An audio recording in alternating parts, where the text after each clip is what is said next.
السلام عليكم ورحمة الله وبركاته. الشمع حقفوني أبولينا من تبرا ورطفتني سبكما جرتني نغان قبجا قبو أندونا كيسان هذا قبو سني جيسا أكام جرتني كام ساعة كان جيتن بقرب بساعة كان بسنك في جيسا لا تكشو يادا لما سدي دبتشو الأفديما يعني أن دبتواي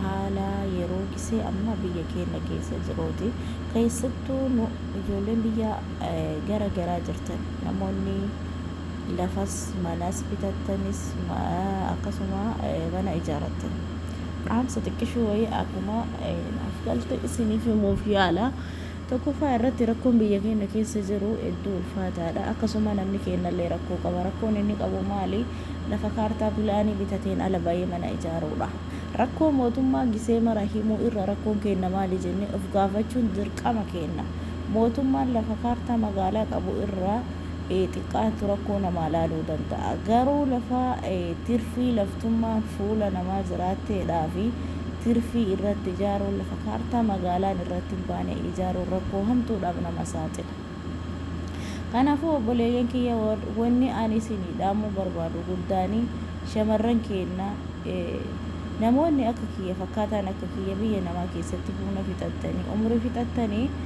wanti isinii dhaabuu barbaadu ka qara bitattan bitattan ka qara hin bitatini lafa kaartaa magaalaa hin qabne hin bitatina namoonni kaartaa magaalaa bitatee irratti ijaaratee haala gaariidhaan itti galee gammada jedhee ijaaratee itti uduu galee ara hin baafatini irraa qisaasaa hedduun isaanii hin jira sababni isaa lafa kaartaa pilaanii keessatti bitatee mana ijaaratee lafti meetiriin takka yoo hafte ufafoo isaatti namni kenna itti dabalee ijaara suni rakkoodha mootummaanis kana maalaaluu danda'u seerri kana maalaaluu danda'u haa diqqaattu haa guddattu lafuma pilaanii ati keessa bitatte qofa si ilaala seerri kasi ilaaluu danda'u kafaltiin illee ani kaasaan isaallee kasi ilaalamuu danda'u jechaadha kanaafi amma feetan lafa bitattanii lafti tirfii ufafoo mana keessanii yoo jiraatte yookaan ladda keessa yoo jiraatte itti dabarsitanii namni fuuldura keessan jiru ijaareef itti isarraa laaltanii ijaarina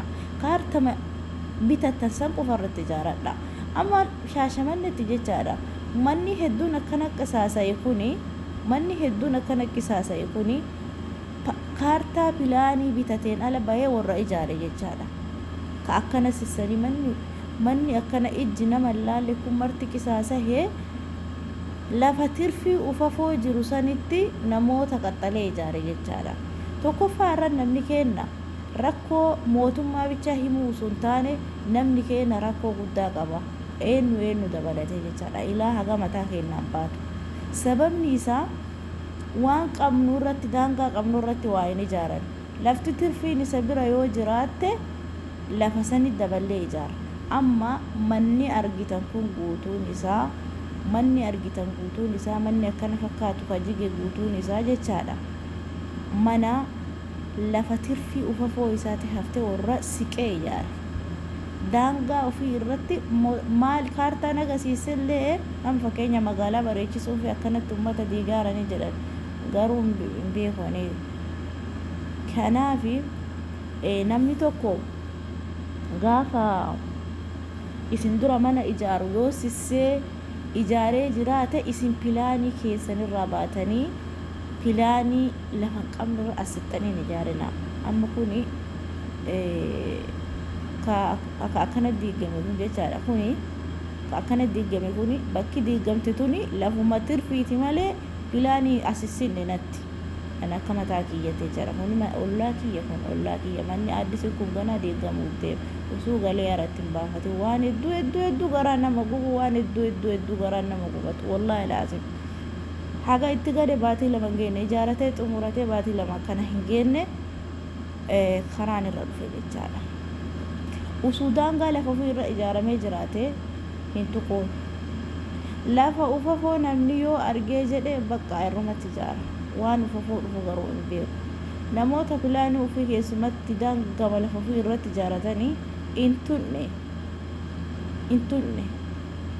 lafatir fi namni kenna ufafoo manatti yoo hafte achirratti ijaara amma laalaa kunni warri diigame kunniin pilaanii isaatiin ala warra baay'ee jechaadha. Namoonni gibbii assisanii qara dura qorqoorroon ijaarani mana keessatti qabanii ijaaran manni isaaniin tuqamne qorqoorroo garuu akkuma jirutti irraa kaasan jechaadha. Kanumaafuu tokkoffaa irratti lafa kaartaa magaalaa amma ijoollee keessattuu ijoollee miskiina ijoollee biyya arabaa jirtu shamarran akka keenyaa dubartoonni irra hedduun isaanii lafa caraqaa keessa bitatanii qaban. Wallaahi wanti sun fa hedduu waan nama boochisuuti wanti dhaga'aaru jechaadha. Wanti dhaga'aaru kaasaa takka hin qabu waa takka gaafiin takka hin jiru. Lafti qabiyyeen ka abbaa lafaatiif deema lafti ka mootummaa ta'a jedhan. Mee mana kana kalaala boota argitan kun bakki irraa ka'e kuni lafa as darbanii ijaaran malee kaartaa isaa irraa miti. Waan isin garaan gubatu wallaahi mana kana ijaaramee baatee hedduun geenne jechuudha. Soo kanaafi lafa yoo bitattan kaartaa magaalaa irraa as baatanii bakkuma isinii kaartaan isinii dhayame irratti ijaaradha isiniin jechuu barbaada. Inni kan biraa ammoo namoota mana bitattan lafa bitattanii mana bitattanii fi lafa bitattan san kaartaa pilaanii orijinaala qabamoo hin qabu jettanii ilaaltanii usuu hin jedhini itti hin galina. Amma namni keenya irra caalaa biyya namaa taa'ee kawaa namaa bitu kawaa namaa godhu nama biyya keessaati. Namnummaan biyya keessaa suni bakkeen itti bitatanii fi bakkeen itti ijaaratan suni laftimmaan sunuu seera qabdi ulaagaa qabdi kaartaa pilaanii qabdi jedhanii waan san qoratan malee akka isiniif hin binne jechaadha. Maaliifi amma fakkeenyaaf lafuma kaartaa magaalaa keessa taate ollama keenya taate lafa tirfii karaa irra haftee nama kaartaa pilaanii qabdi jedhee gurguratee jira. Garuu lafti kaartaa pilaanii qabdu naannoo kaartaa pilaaniin itti baay'ee lafa muramtee irraa hafte jechaadha. Lafa muramtee irraa haftee karaaf haftu jechaadha. Amma nama akkasi galaafatameeru jira amma haga karaan kun eegale jechaadha. Waan nama gaddisiisu hedduun. Soo kanaafi rabbi namirma hundaa nama alaafisu atiriin kun egaa ijaaramee baatii muraasa ilaa amma diigamaara jechaadha. Atiriin kun bakka itti gad dhaabateeru kaartaa ofii ala bahee waan ijaarameef anaa dabalatee jechaadha. Soo kanaafi rabbi nu alaafisu kaaka baasee bakka ummataaf haa buusuu numa hundaafuu haa buusuu. Garuu hedduu nama gaddisiisa.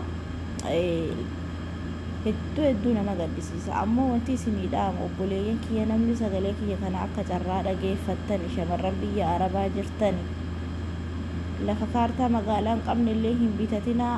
Yoo bitattanuyyuu kaartaa magaalaa qabdu sanuu yoo bitattaniyyuu hagamta akka kaartaa magaalaa akka qabu hubachiisuu qabdan. Uduu ittiin galin jechaadha. Nama akkasii nyaatameeru jira waan hedduu garaan nama gubatu. Soo kanaafuu rabbi sinaa eegu waan dalagattan nyaadhaa waan dalagatanitti barakaa isinii haa godhu. Rabbiin tahafte keessa barakaa haa kaa'u. Ummata kana qalbii cabde qalbii isaa rabbiin haa gammachiisu.